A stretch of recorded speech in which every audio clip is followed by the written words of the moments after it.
85th birthday ni Pilita Corrales, spotted dito ang kanyang apo na si Janine Gutierrez na kasama ang manliligaw na si Jericho Rosales. Nakakatuwa nga dahil hinarana pa ni Eko ang birthday celebrator pati na ang mga bisita sa party. Parang boto rin talaga sila sa aktor. Ayan. Ito kailan lang nag-birthday? Si Mamita kung tawagin. Si Pilita Corrales po, ito yung talagang sikat na singer noon, di ba? Na, ang lola ni Janine Gutierrez, kasi si Janine Gutierrez, anak ni Ramon Christopher, nanay niya si Pilita Corrales. Ang natita niya si Jackie Blanco, na ano niya si Lot-Lot nanay, di ba? Oo, hindi, kasi baka hindi alam nung ibang mga millennial, di ba? Kaya nandoon. Si Pilita Corrales po, nag-birthday 85th, bongga. Talagang lakas-lakas pa. Pero ang kinanta dyan ni Jericho, yung kanta rin ni Pilita. Sabi, kung daw nagkakamali, parang sabi, in English A Million Things to You? Hindi. Hindi, parang sabi na, alam niyo ito pong kakantay ko, parang paborito ng nanay ko, nakanta nyo. Parang ganun narinig ko, sabi ni Eko.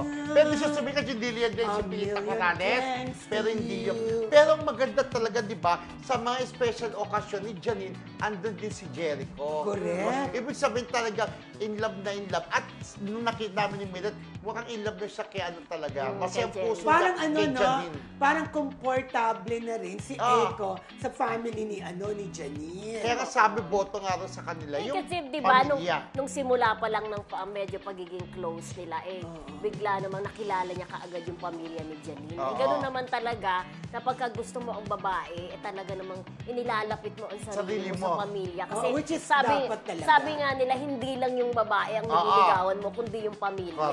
Dapat ligawan mo rin. Lalong-lalo na ang nanay at tatay. Pero parang close na rin naman si Jericho kay Lot-Lot. Ay, pero hindi sila nagka-eksena sa ano, di ba? Hindi. Hindi.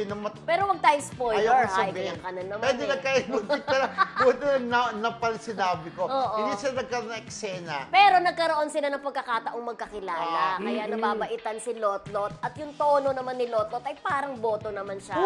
Kay maalaga sa pamilya. Oo, sabi niya, maalaga daw sa pamilya, family-oriented. Nakikita niya din kasi yun kay Jericho. And for sa mga family-oriented talaga si Jericho, talagang ginapan niya yung pamilya niya. Kung di ako nagkakamali, parang nung bago niya sumali sa Mr. Foggy, nagtitinda ng isda. Yes. Kargador daw ng isda. Pero kinunasan na siya, di ba? Pero alam mo, hanggang ngayon, Inglesero na siya. pero hanggang ngayon, magaling pala siyang magkaliskis ng isda. Kasi pinagdaanan niya, di ba? Pinagdaanan niya kasi yun. Kaya nga isang mahusay na aktor ang isang Jericho Rosales dahil nga, sabi nila mahuhusay daw aktres at aktor. Correct. Ang mga artistang nagdaan sa hirap. Yun ang karamihan Katulad ni Ate Guy, nagtinda ng tubig sa tren.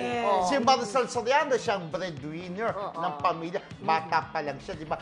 Parang pag may Ate Guy, may Maricel talaga, no? Ay, wala akong binanggit ni Ate Guy, ha? Ikaw, hindi. Kasi diba? Matik yun, diba? Pero, ang tanong, bakit si Sharon Cuneta born with the silver spoon? Tama ba? Tama ba yun? Minsan born na may gintong pilak sa, namumulaklak sa, di ba? Born with the silver spoon, yun. Pero bakit mausay din ang actress si Sharon? Tutig na wala siyang pinagdadaan. Siguro kasi, sa tagal na rin niya ng taon sa industriya. Natututunan din yun. Ay, aminin natin. Hindi lang din naman kahirapan ng naranasan niya. Yung mga naranasan yung problema sa pag-ibig. Kasi nakakatulog yun, di ba? At saka yung mga artistang hindi marunong umarte sa umpisa, nahahasa rin sila. Katulad ni DJ Falcon, si Aga Mulak. Ako si Aga Mulak, napansin si Aga Mulak doon sa pelikulang Miguelito.